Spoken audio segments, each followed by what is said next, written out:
Hello and welcome to your fourth and final lesson on verb forms.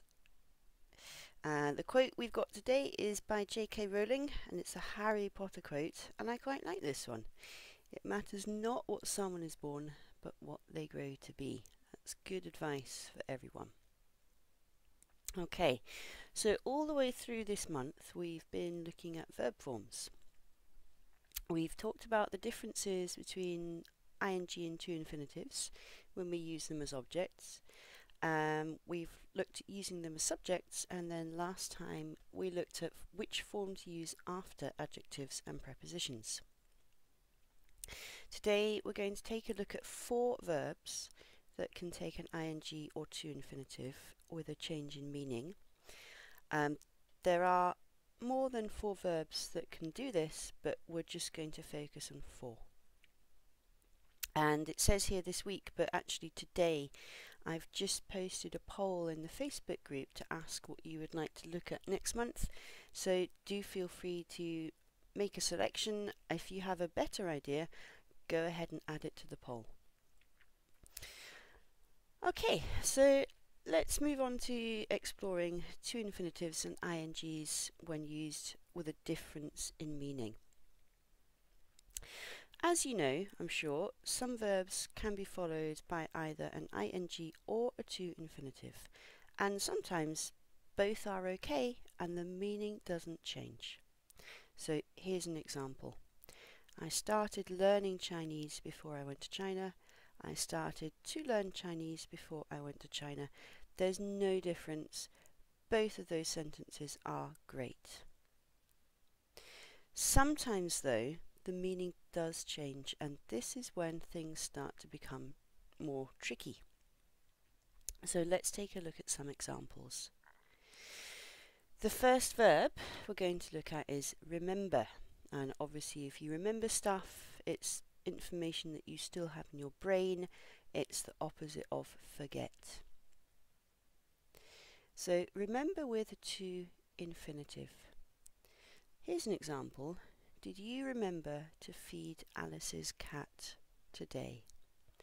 So maybe Alice is your friend or your neighbour, and she has gone on holiday and she asked you to look after her cat. So it's really important that you remember to do this. You don't want the cat to feel hungry. So when we use remember with a to infinitive, we are talking about an obligation. So it's something that you need to remember to do. So another example would be, please remember to hand in your homework on Friday. So this is quite likely being spoken by a teacher, and obviously you don't want to forget this because otherwise your teacher might not be very happy.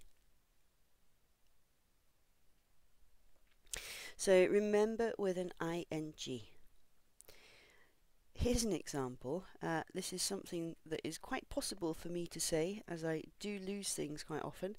I remember putting my keys on the table, but they aren't there now. What have I done with them? So remember with an ing expresses something you did and that you can see in your mind. So in this example here, this first bit, I remember putting my keys on the table. So I hold this information, this memory, in my mind. It's still here.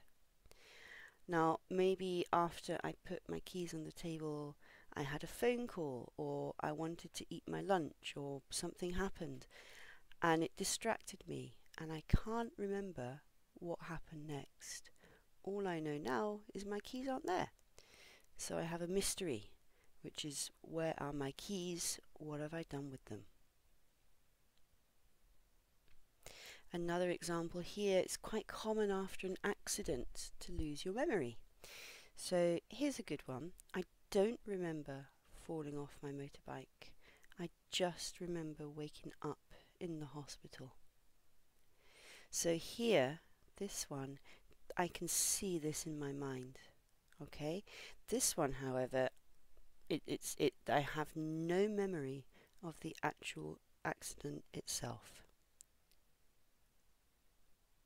Okay, so let's look at the opposite word to remember. Let's look at forget. Forget with a to plus infinitive. So if we go back to the cat, of course we can say don't forget to feed Alice's cat today, because you need to remember to do this. So we're still talking about obligation. And again, your teacher could say to you, don't forget to hand in your homework on Friday. It's really important to give it to me before the weekend. With the ing,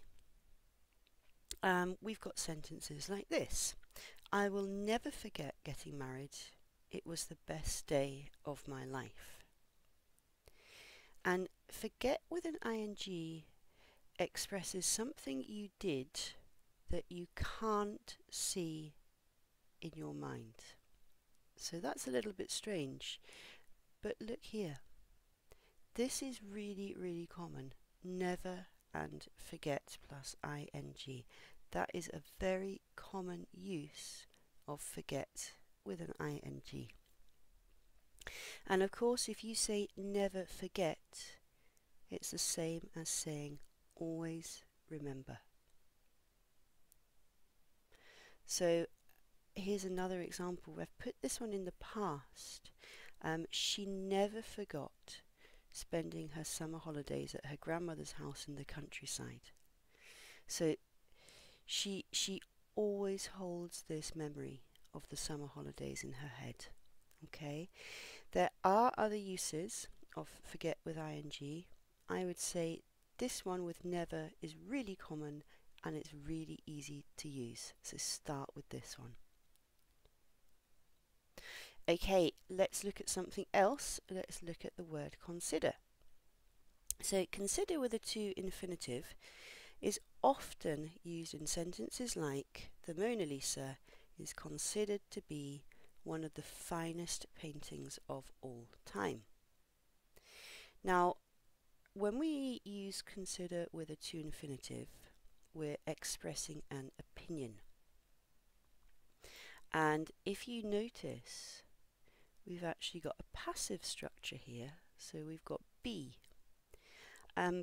So this use of consider is often put in passive, and it's often put as a reporting verb.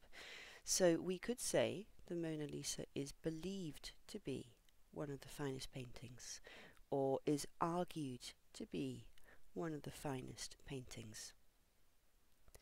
Another example, some of you are working towards IELTS, so you will know this. IELTS is considered to be a very challenging exam. So in other words, people think that IELTS is very challenging. Now, consider with an ing form has got a totally different meaning. Here's an example. Have you considered buying a car? Yours is really old and unreliable. You should get a new one. So consider with an ing expresses thinking about doing, basically. So we can replace consider buying with thought about. Have you thought about buying a new car? And another one, I considered studying medicine, but I didn't want to be a student for 7 years.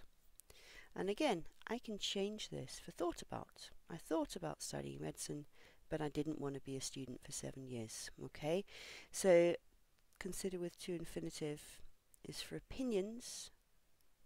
Consider with ing basically means to think about. And the last one we're going to look at is go on. And again, this has got this has got two very different meanings. So go on with a to infinitive. After Grace graduated, she went on to become a politician. Go on with this to infinitive talks about the next thing a person does, and it's quite common to see it with this word here, become. So we often use it for things like this. So maybe you had a friend at school who after they left school, did something really incredible with their life. So you could talk about them. You could say, Eric, after Eric left school, he went on to become a famous football player. Okay, so this one here is talking about two things in order. When we do it with an ing, it's different. So here we have Grace went on giving speeches after she left politics. So go on with an ing basically talks about a continuation of something. So this is Grace. Here she was and here she is now. When she was a politician, obviously she had to give a lot of speeches. And then when she stopped being a politician, when she left politics, she continued giving these speeches. Maybe she enjoys them, who knows. So this use of went on talks about something that started in the past and is continuing. Oops.